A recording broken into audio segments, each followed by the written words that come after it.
للمتقين الذين يؤمنون بالغيب ويقيمون الصلاة ومما رزقناهم ينفقون والذين يؤمنون بما أنزل إليك وما أنزل من قبلك وبالآخرة هم يوقنون أولئك على هدى من ربهم وأولئك هم المفلحون إن الذين كفروا سواء عليهم أأنذرتهم أم لم تنذرهم لا يؤمنون ختم الله على قلوبهم وعلى سمعهم وعلى أبصارهم غشاوة ولهم عذاب عظيم ومن الناس من يقول آمنا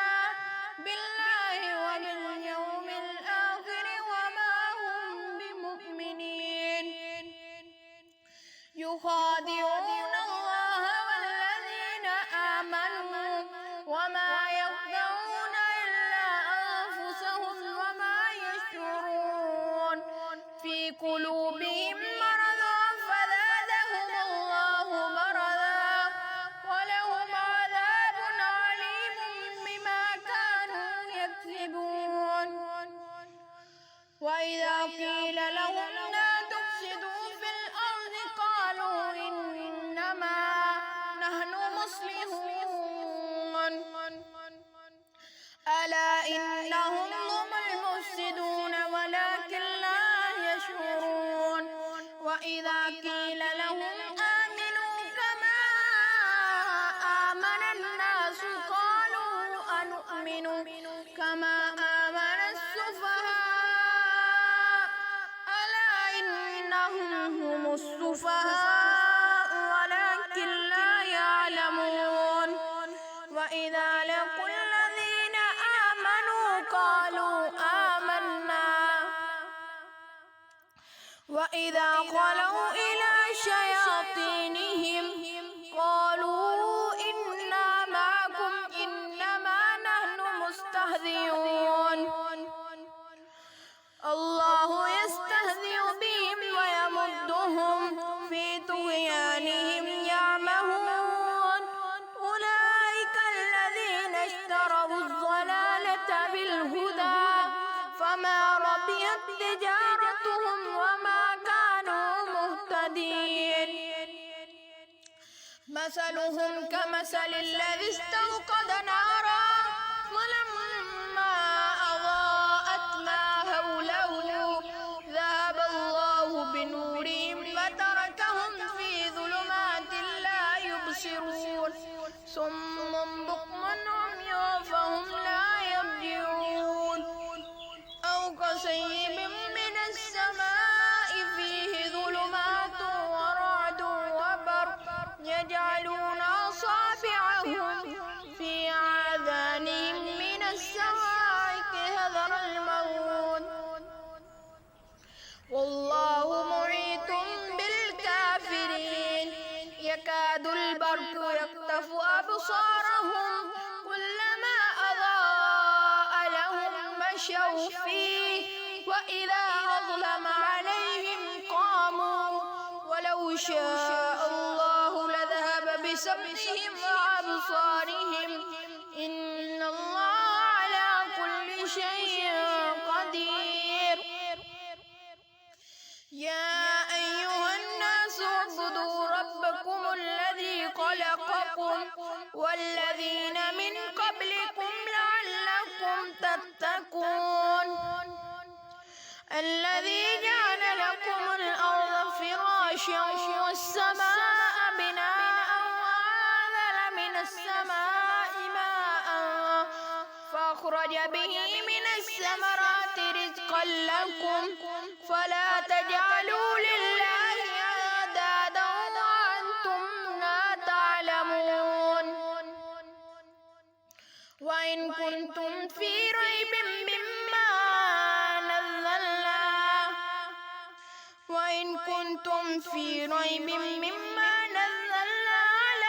عبدنا فأتوا بسورة من مثله وادعوا شهداءكم من دون الله إن كنتم صادقين فإن لم تفعلوا ولم تفعلوا فاتقوا النار التي وقودها الناس والحجارة أعدت للكافرين وبشر الذين آمنوا وعملوا الصالحات أن لهم جنات تجري من تحتها الأنهار كلما رزقوا منها من ثمرة رزقا قالوا هذا الذي رزقنا من قبل وأتوا به متشابها ولهم فيها أزواج مطهرة وهم فيها خالدون إن الله لا يستحيي أن يضرب مثلا ما بعوضة فما فوقها فأما الذين آمنوا فيعلمون أنه الحق من ربهم وأما الذين كفروا فيقولون ماذا أراد الله بهذا مثلا يضل به كثيرا ويهدي به كثيرا وما يضل به إلا الفاسقين الذين ينقضون عهد الله من بعد ميثاقه ويقطعون ما أمر الله به أن يوصل ويفسدون في الأرض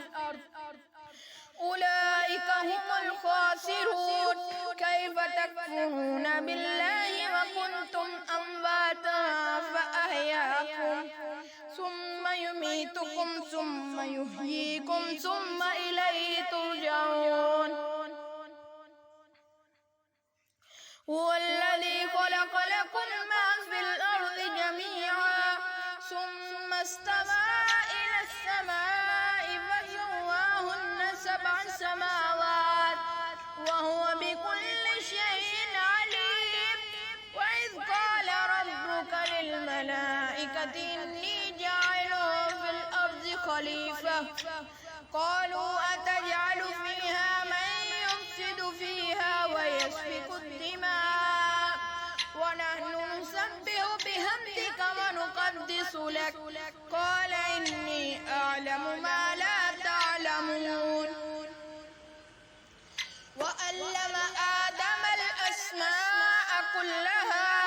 ثم عرضهم على الملائكة فقال أنبئوني بأسماء هؤلاء إن كنتم صادقين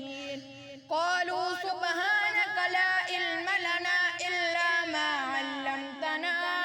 إنك أنت العليم الحكيم قال يا آدم أنبئهم بأسمائهم فلما أنبأهم بأسمائهم قال ألم أقل لكم إني أعلم غيب السماوات والأرض وأعلم ما تبدون وما كنتم تكتمون وإذ قلنا للملائكة اسجدوا لآدم فسجدوا إلا إبليس أبى واستكبر وكان من الكافرين وقلنا يا آدم اسكن أنت وزوجك الجنة وكلا منها رغدا حيث شئتما ولا تقربا هذه الشجرة فتكونا من الظالمين فأذلهما الشيطان عنها فأخرجهما مما كانا فيه وقلنا اهبطوا بعضكم لبعض عدو ولكم في الأرض مستقر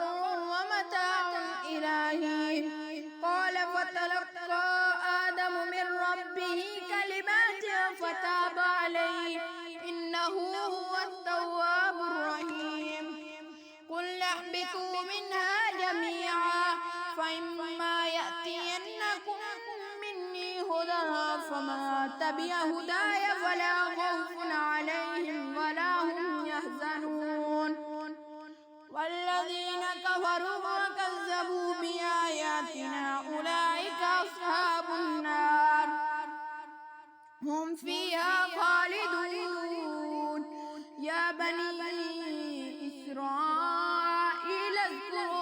نعمتي التي أنعمت عليكم وأوفوا بعهدي أوف بعهدكم وإياي فارهبون وآمنوا بما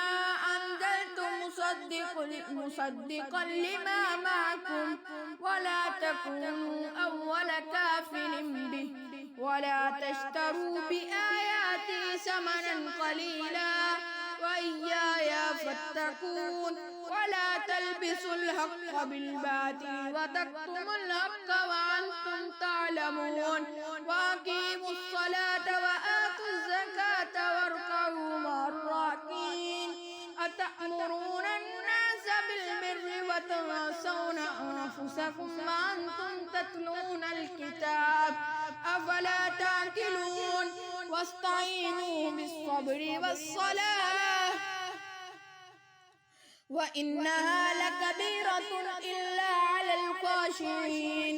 الذين يظنون أنهم ملاقو ربهم وأنهم إليه راجعون يا بني إسرائيل اذكروا نعمتي التي أنعمت عليكم وأني فضلتكم على العالمين واتقوا يوما لا تجزي نفس عن نفس شيئا ولا يقبل منها شفاعة ولا يؤخذ منها عدل ولا هم ينصرون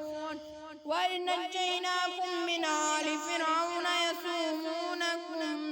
سوء العذاب يذبحون أبناءكم ويستحيون نساءكم وفي ذلكم بلاء من ربكم عظيم وإذ فرقنا بكم البحر فأنجيناكم وأغرقنا آل فرعون وأنتم تنظرون وإذ وعدنا موسى 40 ليلة ثم اتخذتم العجل من بعده وأنتم ظالمون ثم عفونا عنكم من بعد ذلك لعلكم تشكرون وإذ آتينا موسى الكتاب والفرقان لعلكم تهتدون وإذ قال موسى لقومه يا قوم إنكم ظلمتم أنفسكم باتخاذكم العجل فتوبوا إلى بارئكم فاقتلوا أنفسكم ذلكم خير لكم عند بارئكم فتاب عليكم إنه هو التواب الرحيم وإذ قلتم يا موسى لن نؤمن لك حتى نرى الله جهرة فأخذتكم الصاعقة وأنتم تنظرون ثم بعثناكم من بعد موتكم لعلكم تشكرون وظللنا عليكم الغمام وأنزلنا عليكم المن والسلوى كلوا من طيبات ما رزقناكم وما ظلمونا ولكن كانوا أنفسهم يظلمون وإذ قلنا ادخلوا هذه القرية فكلوا منها حيث شئتم رغدا وادخلوا الباب سجدا وقولوا هتة نغفر لكم خطاياكم وسنزيد المحسنين فبدل الذين ظلموا قولا غير الذي قيل لهم فأنزلنا على الذين ظلموا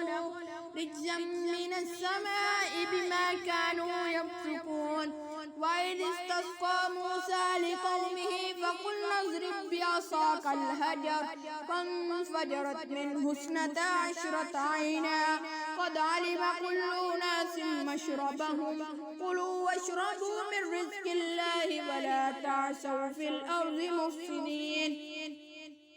وإذ قلتم يا موسى لن نصبر على طعام واحد فادع لنا ربك يخرج لنا مما تنبت الأرض من بقلها وكسائها وفومها وعدسها وبصلها قال تستبدلون الذي هو أدنى بالذي هو خير اهبطوا مصرا فإن لكم ما سألتم وضربت عليهم الذلة والمسكنة وباءوا بغضب من الله ذلك بأنهم كانوا يكفرون بآيات الله ويقتلون النبيين بغير الحق ذلك بما عصوا وكانوا يعلمون يعتدون إن الذين آمنوا والذين هادوا والنصارى والصابين من آمن بالله واليوم الآخر وعمل صالحا فلهم أجرهم عند ربهم ولا خوف عليهم ولا هم يحزنون وإذ أخذنا ميثاقكم ورفعنا فوقكم الطور خذوا ما آتيناكم بقوة واذكروا ما فيه لعلكم تتقون ثم توليتم من بعد ذلك فلولا فضل الله عليك ورحمته لكنتم من الخاسرين ولقد علمتم الذين اعتدوا في السبت فقلنا لهم كونوا قردة خاسئين فجعلناها نكالا لما بين يديها وما خلفها وموعظة للمتقين وإذ قال موسى لقومه إن الله يأمركم أن تذبحوا بقرة قالوا وتتخذنا هزوا قال أعوذ بالله أن أكون من الجاهلين قالوا ادع لنا ربك يبين لنا ما هي قال إنه يقول إنها بقرة لا فارض ولا بكر عوان بين ذلك فافعلوا ما تؤمرون قالوا ادع لنا ربك يبين لنا ما لونها قال إنه يقول إنها بقرة صفراء فاقع لونها تسر الناظرين قالوا ادع لنا ربك يبين لنا ما هي إن البقرة شاب علينا وإنا إن شاء الله لمهتدون قال إنه يقول إنها بقرة لا ذلول تثير الأرض ولا تسقي الحرث مسلمة لا شياة فيها قالوا الآن جئت بالحق فذبحوها وما كادوا يفعلون وإذ قتلتم نفسا فادارأتم فيها والله مخرج ما كنتم تكتمون فقلنا اضربوه ببعضها كذلك يحيي الله الموتى ويريكم آياته لعلكم تعقلون ثم قست قلوبكم من بعد ذلك فهي كالحجارة أو أشد قسوة وإن من الحجارة لما يتفجر منه الأنهار وإن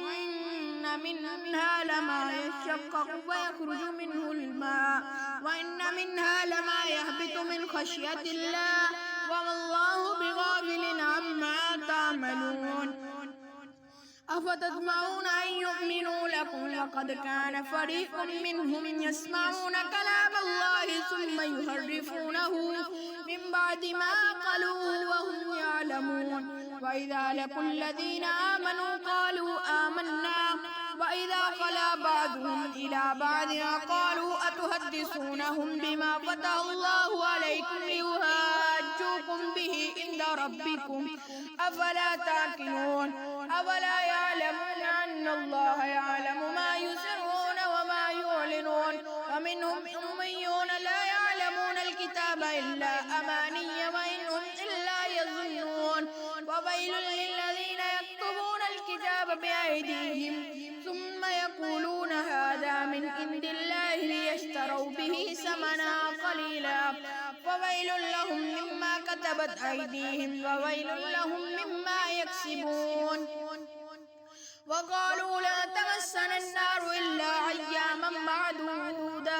قل أتخذتم عند الله عهدا فلن يخلف الله عهده أم تقولون على الله ما لا تعلمون بلى من كسب سيئة وآتت به خطيئته فأولئك أصحاب النار هم فيها خالدون والذين آمنوا وعملوا الصالحات أولئك أصحاب الجنة هم فيها خالدون وإذا أخذنا ميثاق بني إسرائيل لا تعبدون إلا الله وبالوالدين إحسانا وذي القربى واليتامى والمساكين وقولوا للناس حسنا وأقيموا الصلاة وآتوا الزكاة ثم توليتم إلا قليلا منكم وأنتم معرضون وإذا أخذنا ميثاقكم لا تسفكون دماءكم ولا تخرجون أنفسكم من دياركم ثم أقررتم وأنتم تشهدون ثم أنتم أنفسكم وتخرجون فريقا منكم من ديارهم تظاهرون عليهم بالإثم والعدوان وإن يأتوكم أسارى تفادوهم وهو محرم عليكم إخراجهم أفتؤمنون ببعض الكتاب وتكفرون ببعض فما جزاء من يفعل ذلك منكم إلا خزي في الحياة الدنيا ويوم القيامة يردون إلى أشد العذاب وما الله بغافل عما تعملون أولئك الذين اشتروا حياة الدنيا بالآخرة ولا يخفف عنهم العذاب ولا هم ينصرون ولقد آتينا موسى الكتاب وقفينا من بعده الرسل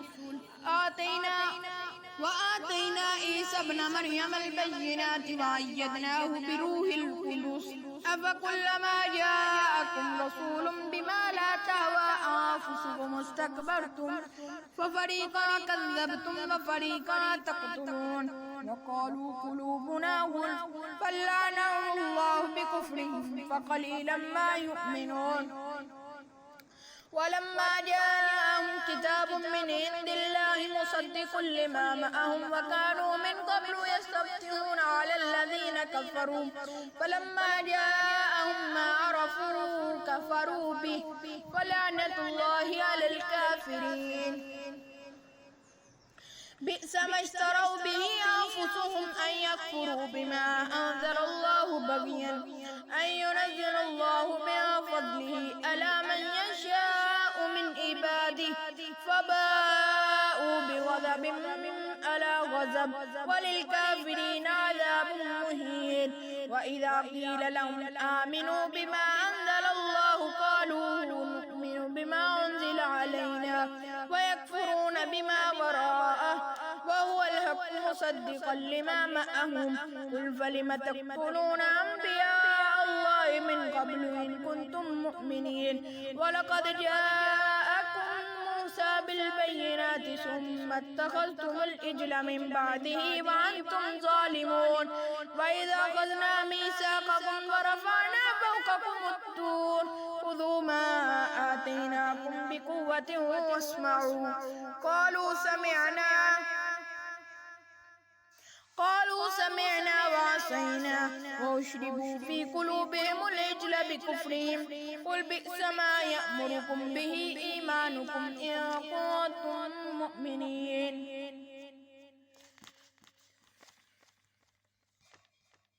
قل إن كانت لكم الدار الآخرة عند الله خالصة من دون الناس فتمنوا الموت إن كنتم صادقين ولن يتمنوه أبدا بما قدمت أيديهم والله عليم بالظالمين ولتجدنهم أحرص الناس على حياة ومن الذين أشركوا يود أحدهم لو يعمر 1000 سنة وما هو بمزحزحه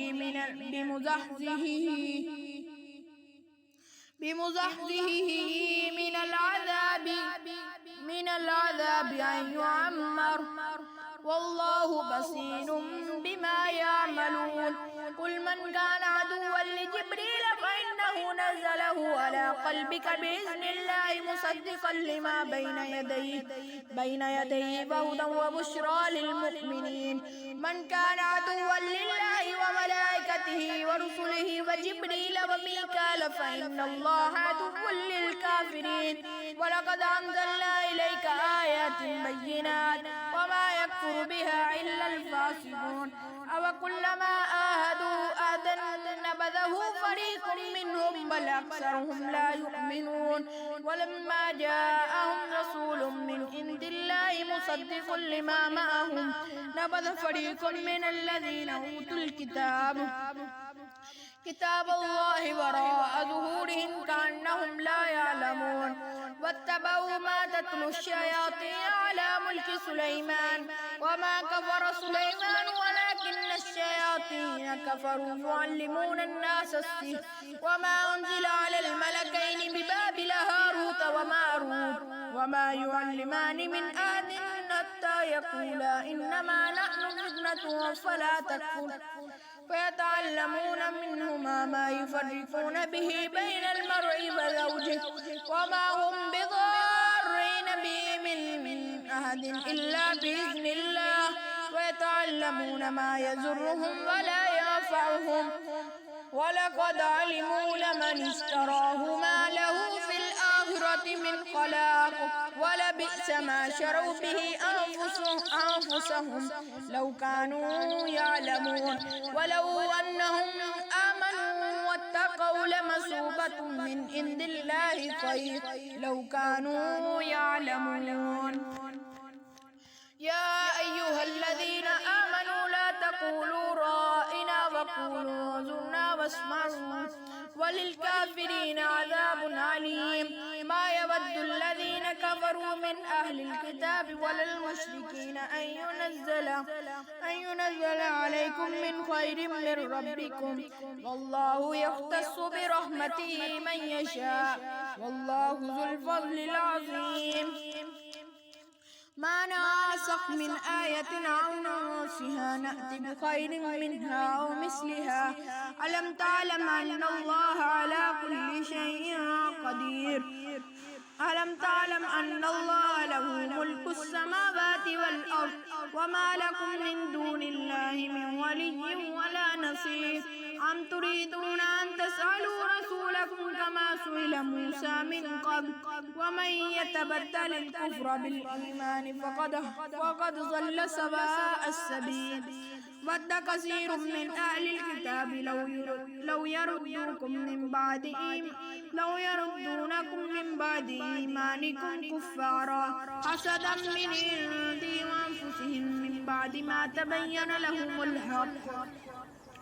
فاعفوا واصفحوا حتى يأتي الله بأمره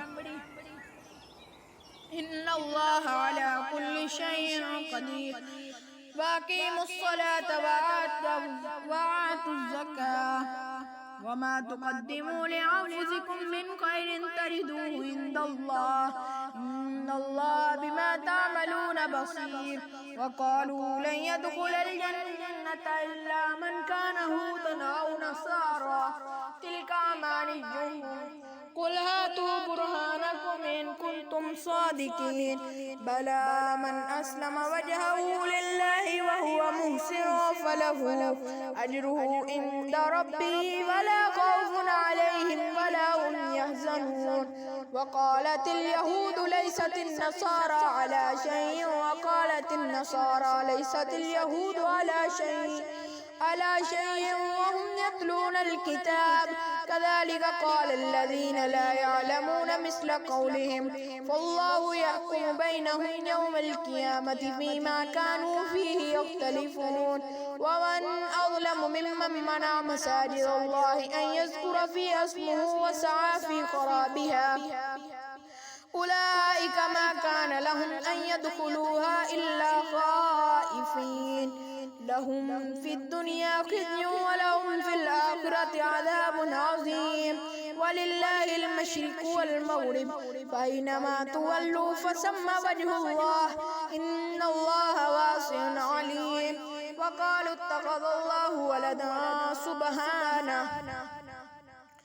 بل له ما في السماوات والأرض كل له قانتون بديع السماوات والأرض فإذا قضى أمرا فإنما يقول له كن فيكون وقال الذين لا يعلمون لا يكلمنا الله أو تأتينا آية كذلك قال الذين من قبلهم مثل قولهم تشابهت قلوبهم قد بينا الآيات لقوم يوقنون إنا أرسلناك بالحق بشيرا ونذيرا ولا تسأل عن أصحاب الجحيم ولا ترضى عنك اليهود ولا النصارى حتى تتبع ملتهم قل إن هدى الله هو الهدى ولئن اتبعت أهواءهم بعد الذي جاءك من العلم ما لك من الله من ولي ولا نصير الذين آتيناهم الكتاب يتلونه حق كتلاوته أولئك يؤمنون به ومن يكفر به فأولئك هم الخاسرون. يا بني إسرائيل اذكروا نعمتي التي أنعمت عليكم وأني فضلتكم على العالمين واتقوا يوما لا تجزي نفس عن نفسها شيئا ولا يقبل منها عدل ولا تنفعها شفاعة ولا هم ينصرون. وإذ ابتلى إبراهيم ربه بكلمات فأتمهن قال إني جاعلك للناس إماما قال ومن ذريتي قال لا ينال أحد الظالمين. وإذ جعلنا البيت مثابة للناس وأمنا واتخذوا من مقام إبراهيم مصلى وعهدنا إلى إبراهيم وإسماعيل أن طهرا بيتي للطائفين والعاكفين والركع السجود. وإذ قال إبراهيم رب اجعل هذا بلدا آمنا وارزق أهله من الثمرات من آمن منهم بالله واليوم الآخر قال ومن كفر فأمتعه قليلا ثم أضطره إلى عذاب النار وبئس المصير. وإذ يرفع إبراهيم القواعد من البيت وإسماعيل ربنا تقبل منا إنك أنت السميع العليم ربنا واجعلنا مسلمين لك ومن ذريتنا أمة مسلمة لك وارنا مناسكنا وتب علينا إنك أنت التواب الرحيم. ربنا وابعث فيهم رسولا منهم يتلو عليهم آياتك ويعلمهم الكتاب والحكمة ويزكيهم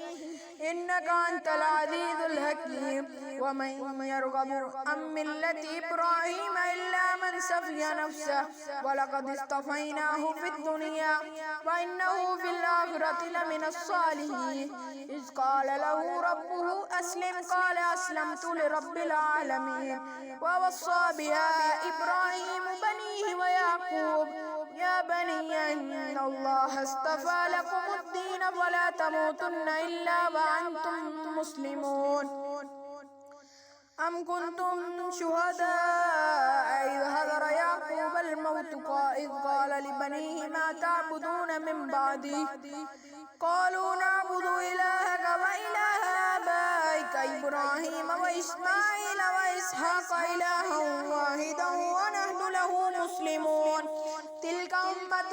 قد خلت لها ما كسبت ولكم ما كسبتم ولا تسألون عما كانوا يعملون. وقالوا كونوا هودا أو نصارى تهتدوا قل بل ملة إبراهيم حنيفا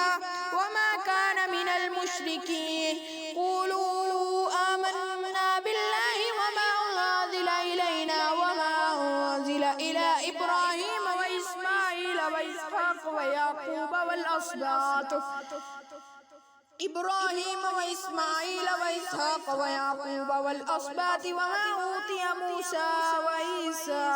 وما أوتي النبيون من ربهم لا نفرق بين أحد منهم ونحن له مسلمون. فإن آمنوا بمثل ما آمنتم به فقد اهتدوا وإن تولوا فإنما هم في شقاق فسيكفيكهم الله وهو السميع العليم. صبغة الله ومن أحسن من الله صبغة ونحن له عابدون. قل أتهاجوننا في الله وهو ربنا وربكم ولنا أعمالنا ولكم أعمالكم ونحن له مخلصون. أم تقولون إن إبراهيم وإسماعيل وإسحاق ويعقوب والأسباط كانوا هودا أو نصارى قل أأنتم أعلم أم الله ومن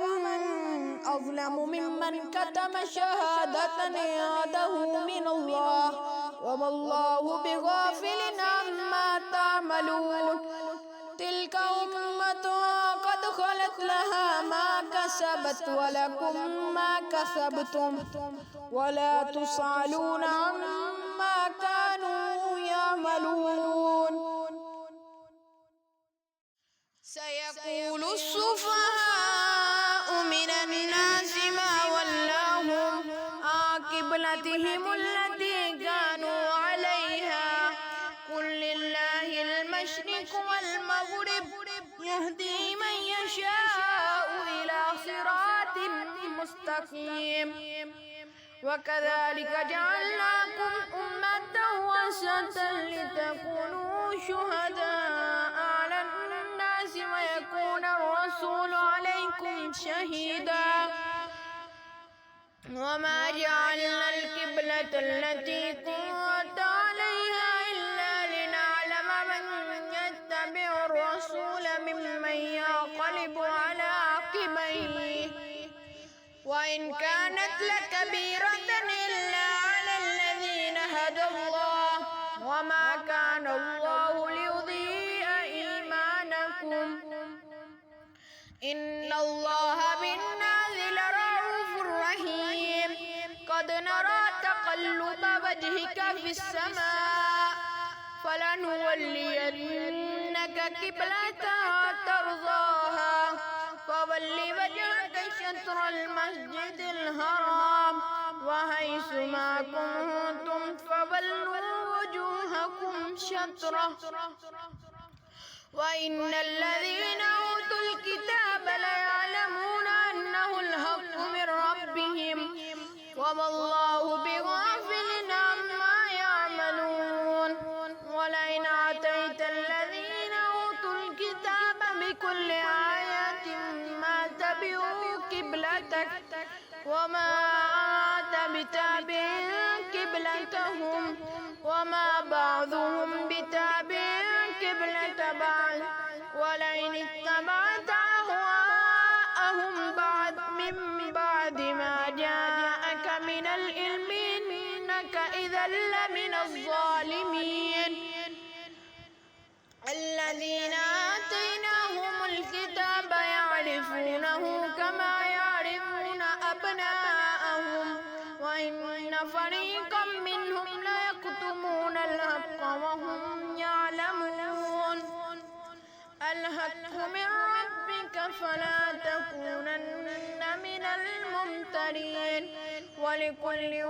وجهة هو موليها فاستبقوا الخيرات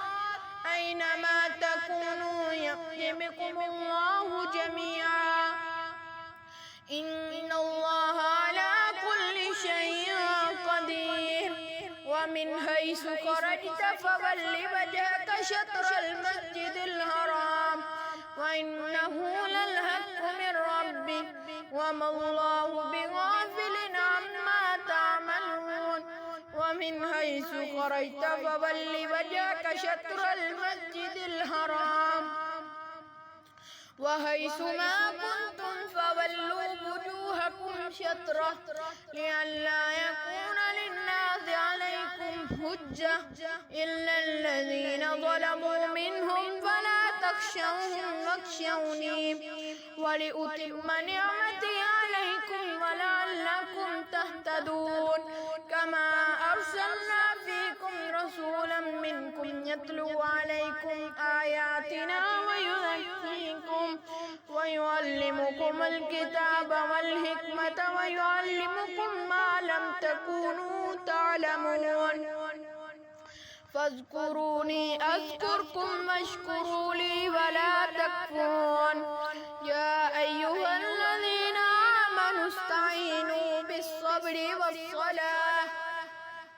إن الله مع الصابرين ولا تقولوا لمن يقتل في سبيل الله أموات بل أحياء ولكن لا تشعرون.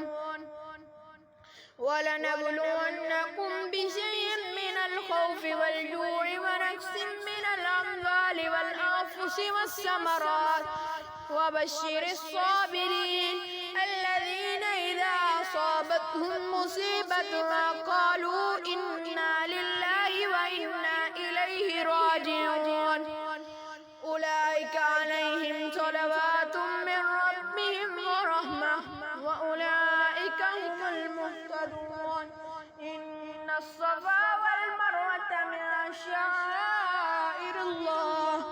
فمن هج البيت أو ائتمر فلا جناح عليه أن يطوف بهما ومن تطوع خيرا فإن الله شاكر عليم إن الذين يكتمون ما أنزلنا من البينات والهدى من بعد ما بيناه للناس في الكتاب أولئك يلعنهم الله ويلعنهم اللاعنون إلا الذين تابوا وأصلحوا وبينوا فأولئك أتوب عليهم وأنا التواب الرحيم إن الذين كفروا وماتوا وهم كفار أولئك عليهم لعنة الله والملائكة والناس أجمعين خالدين فيها لا يخفف عنهم العذاب ولا هم ينظرون وإلهكم إله واحد لا إله إلا هو الرحمن الرحيم إن في خلق السماوات والأرض واختلاف الليل والنهار والفلك التي تجري في البحر بما ينفع الناس وما أنزل الله من السماء من ماء فأحيا به الأرض بعد موتها وبث فيها من كل دابة وتصريف الرياح والسحاب المسخر بين السماء والأرض لآيات لقوم يعقلون ومن الناس من يتخذ من دون الله أندادا يحبهم كحب الله والذين آمنوا أشد حبا لله ولو يرى الذين ظلموا إذ يرون العذاب أن القوة لله جميعا وأن الله شديد العذاب إذ تبرأ الذين اتبعوا من الذين اتبعوا ورأوا العذاب وتقطعت بهم الأسباب وقال الذين اتبعوا لو أن لنا كرة فنتبرأ منهم كما تبرأوا منا كذلك يريهم الله أعمالهم حسرات عليهم وما هم بخارجين من النار يا أيها الناس كلوا مما في الأرض حلالا طيبا ولا تتبعوا خطوات الشيطان إنه لكم عدو مبين إنما يأمركم بالسوء والفحشاء وأن تقولوا على الله ما لا تعلمون وإذا قيل لهم اتبعوا ما أنزل الله قالوا من نتبع ما ألفينا عليه آباءنا أولو كان آباؤهم لا يعلمون شيئا ولا يهتدون ومثل الذين كفروا كمثل الذي ينعق بما لا يسمع إلا دعاء ونداء صم بكم عميا فهم لا يرجعون يا أيها الذين آمنوا كلوا من طيبات ما رزقناكم واشكروا لله إن كنتم إياه تعبدون إنما حرم عليكم الميتة والدم ولحم الخنزير وما أهل به لغير الله فمن اضطر غير باغ ولا عاد فلا إثم عليه إن الله غفور رحيم إن الذين يكتمون ما أنزل الله من الكتاب ويشترون به ثمنا قليلا أولئك ما يأكلون في بطونهم إلا النار ولا يكلمهم الله يوم القيامة ولا يزكيهم ولهم عذاب عليم أولئك الذين اشتروا الضلالة بالهدى والعذاب بالمغفرة فما أصبرهم على النار ذلك بأن الله نزل الكتاب بالحق وإن الذين اختلفوا في الكتاب لفي شقاق بعيد ليس البر أن تولوا وجوهكم قبل المشرق والمغرب ولكن البر من آمن بالله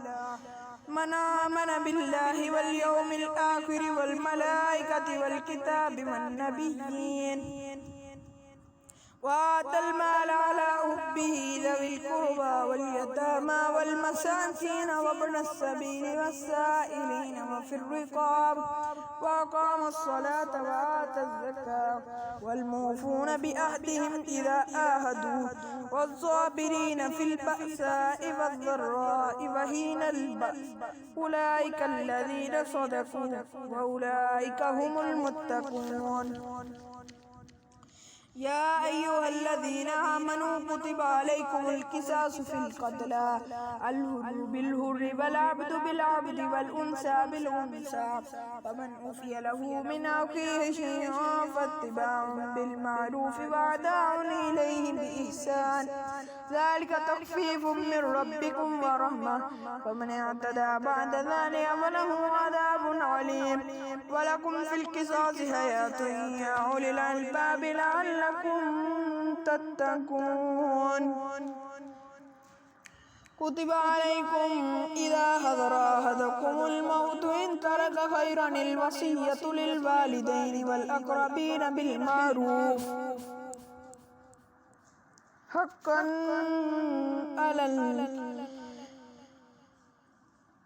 على المتقين فمن بدله بعدما سمعه فإنما اسمه على الذين يبدلونه إن الله سميع عليم. فمن خاف من موص جنفا أو إثما فأصلح بينهم فلا إثم عليه إن الله غفور رحيم.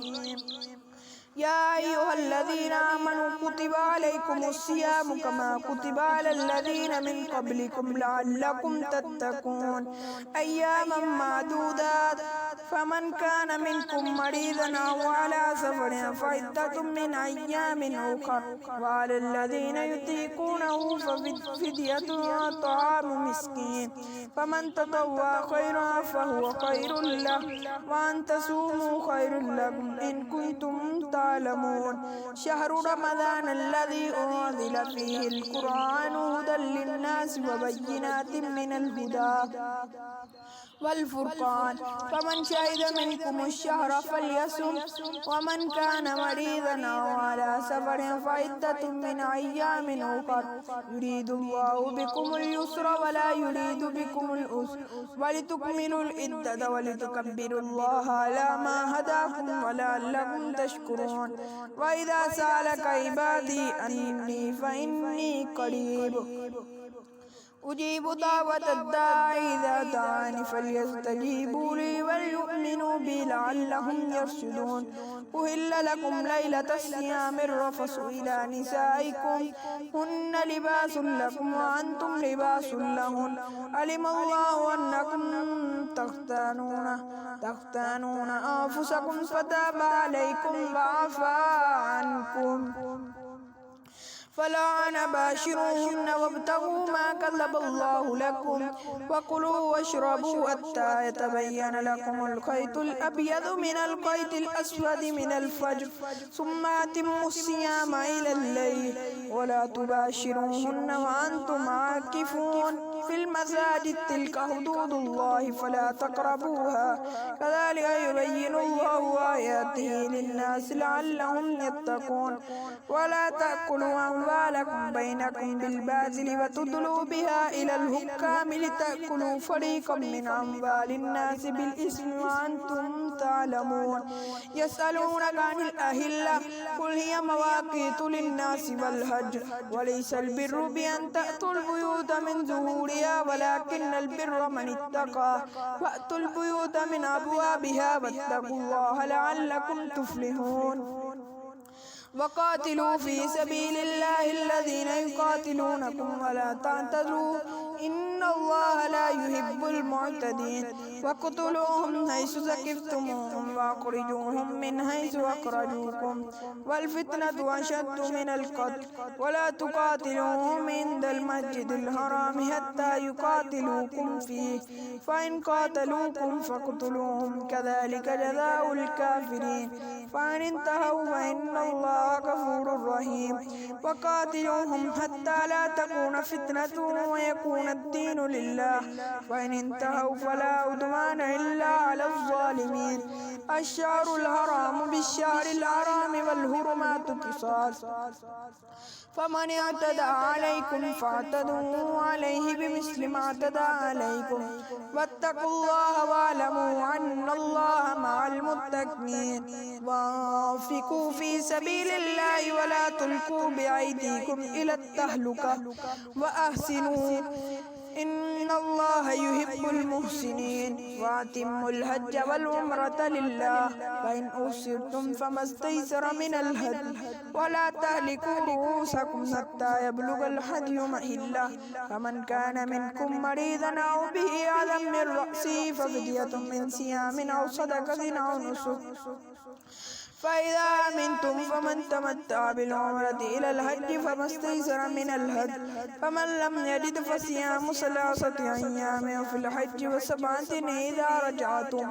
تلك عشرة كاملة ذلك لمن لم يكن أهله هذه المسجد الحرام واتقوا الله واعلموا أن الله شديد العقاب الحج أشهر معلومات فمن فرض فيهن الحج فلا رفث ولا فسوق ولا جدال في الحج وما تفعلوا من خير يعلمه الله وتزودوا فإن خير الزاد التقوى واتقون يا أولي الألباب ليس عليكم جناح أن تبتغوا فضلا من ربكم فإذا أفضتم من عرفات فاذكروا الله عند المشعر الحرام فاذكروه كما هداكم وإن كنتم من قبله لمن الضالين ثم أفيضوا من حيث أفاض الناس واستغفروا الله إن الله غفور رحيم فإذا قضيتم مناسككم فاذكروا الله كذكركم آباءكم أو أشد ذكرا فمن الناس من يقول ربنا آتنا في الدنيا حسنة في الدنيا وما له في الآخرة من خلاق ومنهم من يقول ربنا آتنا في الدنيا حسنة وفي الآخرة حسنة وقنا عذاب النار أولئك لهم نصيب مما كسبوا والله سريع الحساب واذكروا الله في أيام معدودة فمن تعجل في يومين فلا إثم عليه ومن تأخر فلا إثم عليه لمن اتقى واتقوا الله واعلموا أنكم إليه تحشرون ومن الناس من يعجبك قوله في الحياة الدنيا ويشهد الله على ما في قلبه وهو ألد الخصام وإذا تولى سعى في الأرض ليفسد فيها ويهلك الحرث والنسل والله لا يحب الفساد وإذا قيل له اتقوا الله أخذته العزة بالإثم واسمه جهنم ولبئس المهاد ومن الناس من يشري نفسه ابتغاء مرضات الله والله رؤوف بالعباد يا أيها الذين آمنوا ادخلوا في السلم كافة ولا تتبعوا خطوات الشيطان إنه لكم عدو مبين فإن زللتم من بعد ما جاءتكم البينات فاعلموا أن الله عزيز حكيم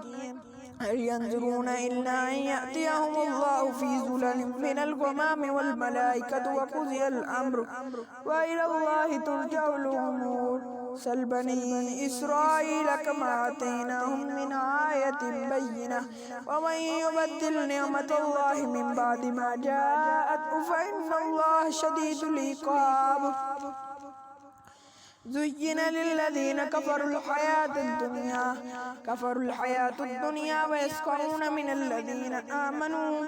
والذين اتقوا فوقهم يوم القيامة والله يرزق من يشاء بغير حساب. كان الناس أمة واحدة فبعث الله النبيين مبشرين ومنذرين وأنزل معهم الكتاب بالحق ليحكم بين الناس فيما اختلفوا فيه وما اختلف فيه إلا الذين أوتوه إلا من بعد ما جاءتهم البينات بغيا بينهم فهدى الله الذين آمنوا لما اختلفوا فيه من الحق بإذنه والله يهدي من يشاء إلى صراط مستقيم. أم حسبتم أن تدخلوا الجنة ولما يأتكم مثل الذين خلوا من قبلكم مستهم البأساء والضراء وزلزلوا حتى يقول الرسول والذين آمنوا معه متى نصر الله ألا إن نصر الله قريب. يسألونك ماذا ينفقون قل ما أنفقتم من خير فللوالدين والأقربين واليتامى والمساكين وابن السبيل وما تفعلوا من خير فإن الله به عليم. كتب عليكم القتال وهو كره لكم وعسى أن تكرهوا شيئا وهو خير لكم وعسى أن تحبوا شيئا وهو شر لكم والله يعلم وأنتم لا تعلمون. يسألونك عن الشهر الحرام قتال فيه قل قتال فيه كبير وصد عن سبيل الله وكفر به والمسجد الحرام وإخراج أهله منه أكبر عند الله والفتنة أكبر من القتل ولا يزالون يقاتلوكم حتى يردوكم عن دينكم إن استطاعوا ومن يرتد منكم عن دينه فيمت وهو كافر فأولئك حبطت أعمالهم في الدنيا والآخرة وأولئك أصحاب النار هم فيها خالدون. إن الذين آمنوا والذين هاجروا وجاهدوا في سبيل الله أولئك يرجون رحمة الله والله غفور رحيم. يسألونك عن الخمر والميسر قل فيهما اسم كبير ومنافع للناس فاسمهما أكبر من نفعها ويسألونك ماذا ينفقون قل العفو كذلك يبين الله لكم الآيات لعلكم تتفكرون في الدنيا والآخرة. ويسألونك عن اليتامى قل إصلاح لهم خير وإن تخالطوهم فإخوانكم والله يعلم المفسد من المصلح ولو شاء الله لعنتكم إن الله عزيز حكيم. ولا تنكحوا المشركات حتى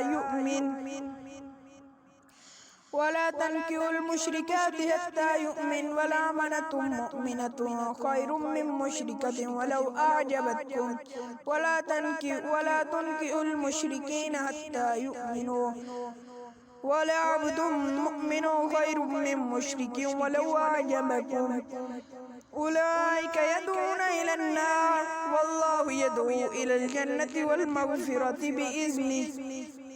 ويبين آياته للناس لعلهم يتذكرون. ويسألونك عن المحيض قل هو أذى فاعتزلوا النساء في المحيض ولا تقربوهن حتى يطهرن فإذا تطهرن فأتوهن من حيث أمركم الله إن الله يحب التوابين ويحب المتطهرين. نساؤكم حرث لكم فأتوا حرثكم أنى شئتم وقدموا لأنفسكم واتقوا الله واعلموا أنكم ملاقوه وبشر المؤمنين. ولا تجعلوا الله عرضة لأيمانكم أن تبروا وتتقوا وتصلحوا بين الناس والله سميع عليم. لا يؤاخذكم الله باللغو في أيمانكم ولكن يؤاخذكم بما كسبت قلوبكم والله غفور حليم. للذين يؤلون من نسائهم تربص 4 أشهر فإن فاءوا فإن الله غفور رحيم وإن أظلموا الطلاق فإن الله سميع عليم. والمطلقات يتربصن بأنفسهن 3 قروء ولا يحل لهن أن يكتمن ما خلق الله في أرحامهن إن كن يؤمن بالله واليوم الآخر وبعولتهن أحق بردهن في ذلك إن أرادوا إصلاحا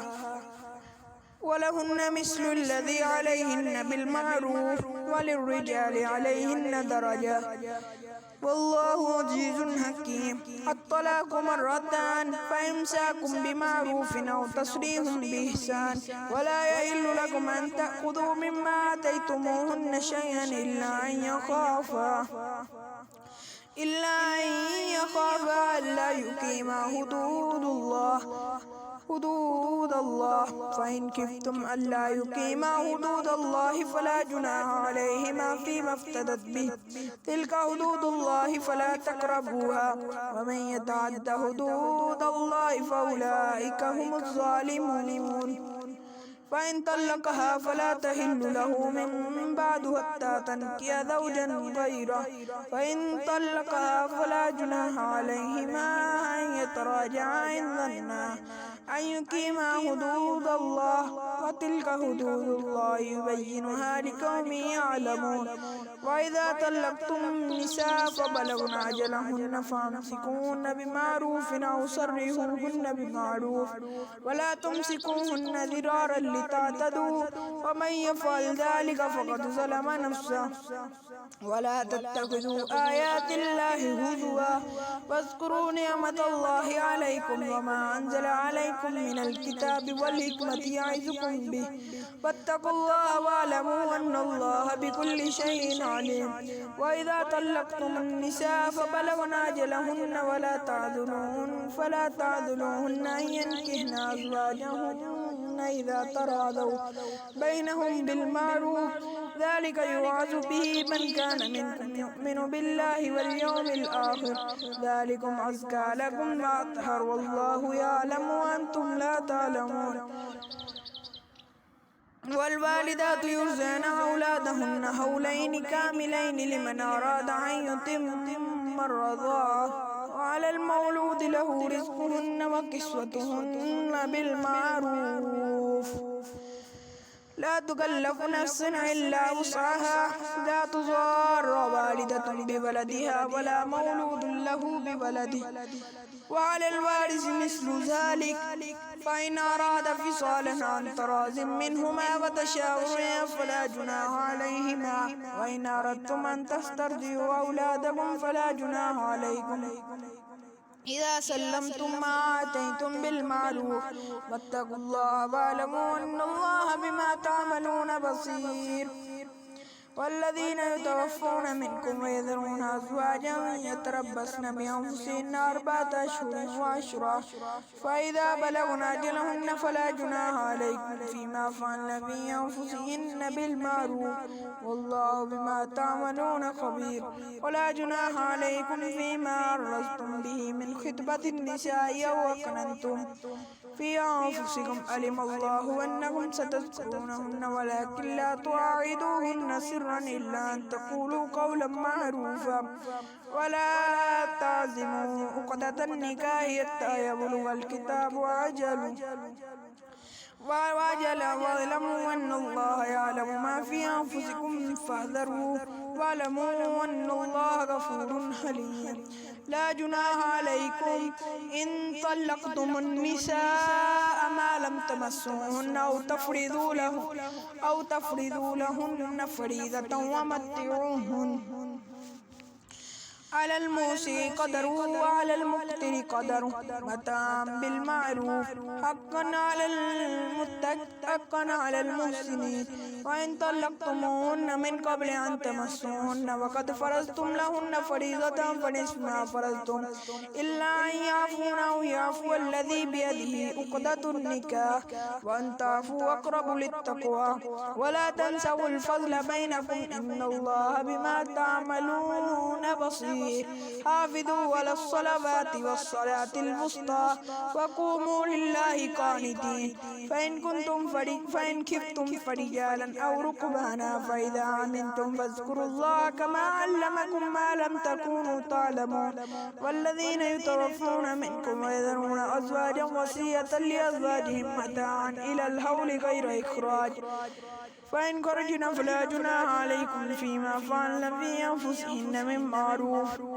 والله عزيز حكيم. وللمطلقات متاع بالمعروف حقا على المتقين كذلك يبين الله لكم آياته لعلكم تعقلون. ألم تر إلى الذين خرجوا من ديارهم وهم ألوف حذر الموت فقال لهم الله موتوا ثم أحياهم إن الله لذو فضل على الناس ولكن أكثر الناس لا يشكرون. وقاتلوا في سبيل الله واعلموا أن الله سميع عليم. من ذا الذي يقرض الله قرضا حسنا فيضاعفه له أضعافا كثيرة والله يقبض ويبسط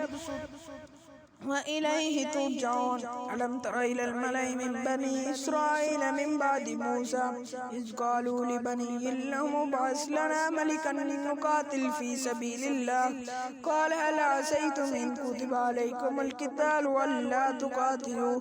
قالوا وما لنا ألا نقاتل في سبيل الله وقد أخرجنا من ديارنا وأبنائنا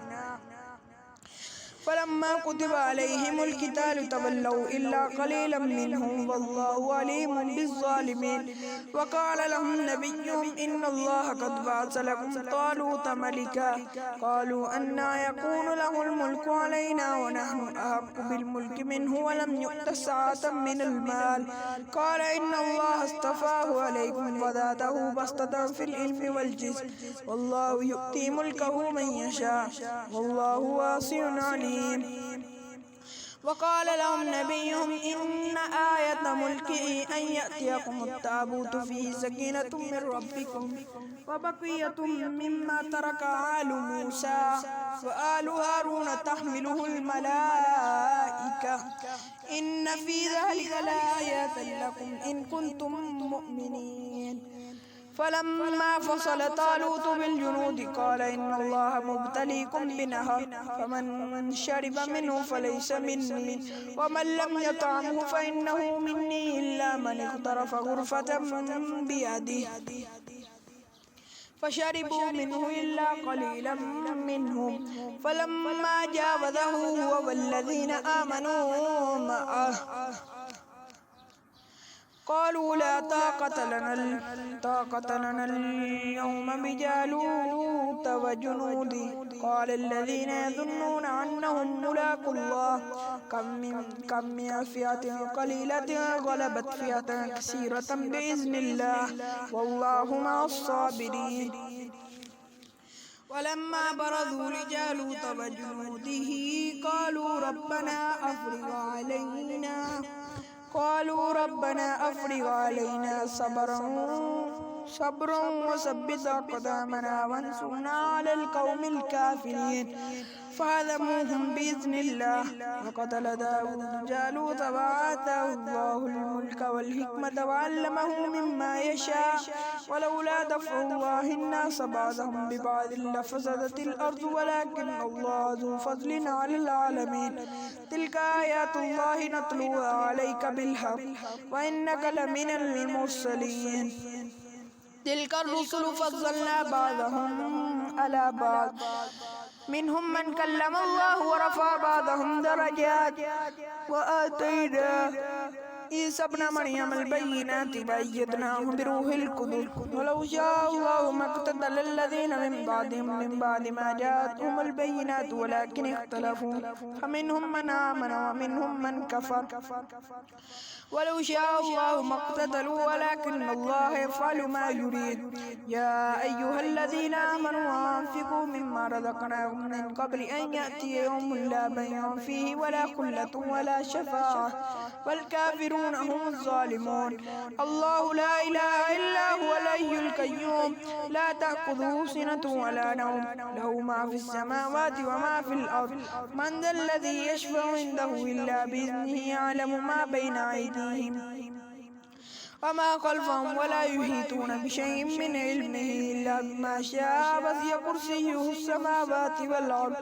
ولا يعوده حفظهما وهو العلي العظيم. لا إكراه في الدين قد تبين الرشد من الغي فمن يكفر بالطاغوت ويؤمن بالله فقد استمسك بالعروة الوثقى لا انفصام لها والله سميع عليم. الله ولي الذين آمنوا يخرجهم من الظلمات إلى النور والذين كفروا أولياؤهم الطاغوت يخرجونهم من النور إلى الظلمات أولئك أصحاب النار هم فيها خالدون ألم تر إلى الذي هاج إبراهيم في ربه أن آتاه الله الملك إذ قال إبراهيم ربي الذي يحيي ويميت قال أنا أحيي وأميت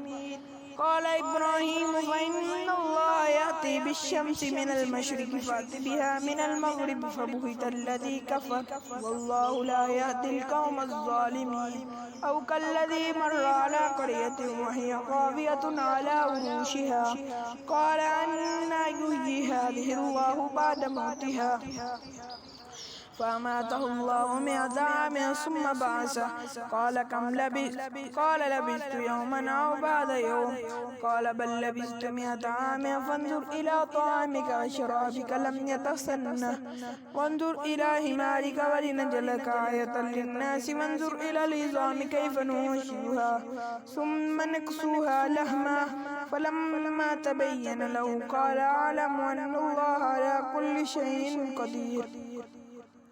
وإذ قال إبراهيم رب أرني كيف تحيي الموتى قال أولم تؤمن قال بلى ولكن ليطمئن قلبي قال فكل 4 من الطير فصرهن إليك ثم اجعل على كل جبل منهن جزءا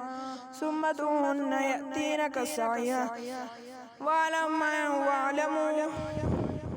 واعلم أن الله عزيز حكيم مثل الذين ينفقون أموالهم في سبيل الله كمثل حبة أنبتت 7 سنابل في كل سنبلة 100 حبة والله يضاعف لمن يشاء والله واسع عليم الذين ينفقون أموالهم في سبيل الله ثم لا يتبعون ما أنفقوا منا ولا عذا لهم أجرهم عند ربهم ولا خوف عليهم ولا هم يحزنون قول معروف ومغفرة خير من صدقة يتبعها أذى والله غني حليم يا أيها الذين آمنوا لا تبطلوا صدقاتكم بالمن والأذى كالذي ينفق ماله رئاء الناس ولا يؤمن بالله واليوم الآخر فمثله كمثل صفوان عليه تراب فأصابه وابل فتركه صلدا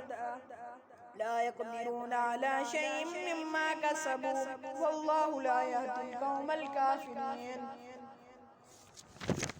ومثل الذين ينفقون أموالهم ابتغاء مرضات الله وتثبيتا من أنفسهم كمثل جنة بربوة أصابها وابل فآتت أكلها ضعفين فإن لم يصبها وابل فطل والله بما تعملون بصير أود أحدكم أن تكون له جنة من نخيل وعناب تجري من تحتها الأنهار له فيها من كل الثمرات وأصابه الكبر وله ذرية ضعفاء وأصابها إعصار فيه نار فاحترقت كذلك يبين الله لكم الآيات لعلكم تتفكرون يا أيها الذين آمنوا أنفقوا من طيبات ما كسبتم ومما أخرجنا لكم من الأرض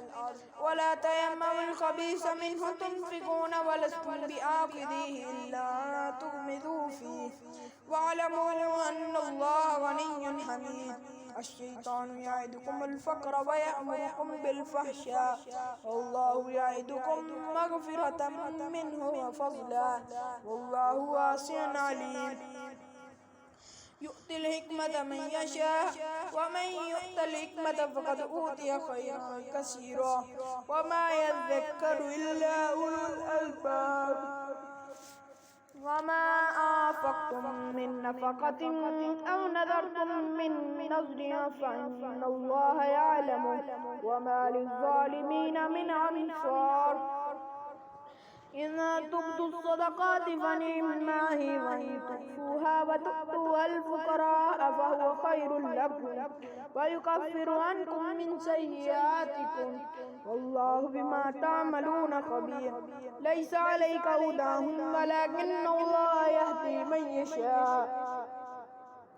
وما تنفقوا من خير فلأنفسكم وما تنفقون إلا ابتغاء وجه الله وما تنفقوا من خير يوفى إليكم وأنتم لا تظلمون للفقراء الذين أحصروا في سبيل الله لا يستطيعون ضربا في الأرض يحسبهم الجاهل أغنياء من التعفف تعرفون بسيماهم لا يسألون الناس إلهافا وما تنفقوا من خير فإن الله به عليم الذين ينفقون أموالهم بالليل والنهار سرا وعلانية فلهم أجرهم عند ربهم ولا خوف عليهم ولا هم يحزنون الذين يأكلون الربا لا يقومون إلا كما يقوم الذي يتخبطه الشيطان من المس ذلك بأنهم قالوا إنما البيع مثل الربا وأهل الله البيع وحرم الربا فمن جاءه موعظة من ربه فانتهى فله ما سلف وأمره إلى الله ومن عاد فأولئك أصحاب النار هم فيها خالدون يمحق الله الربا ويربي الصدقات والله لا يحب كل كفار أثيم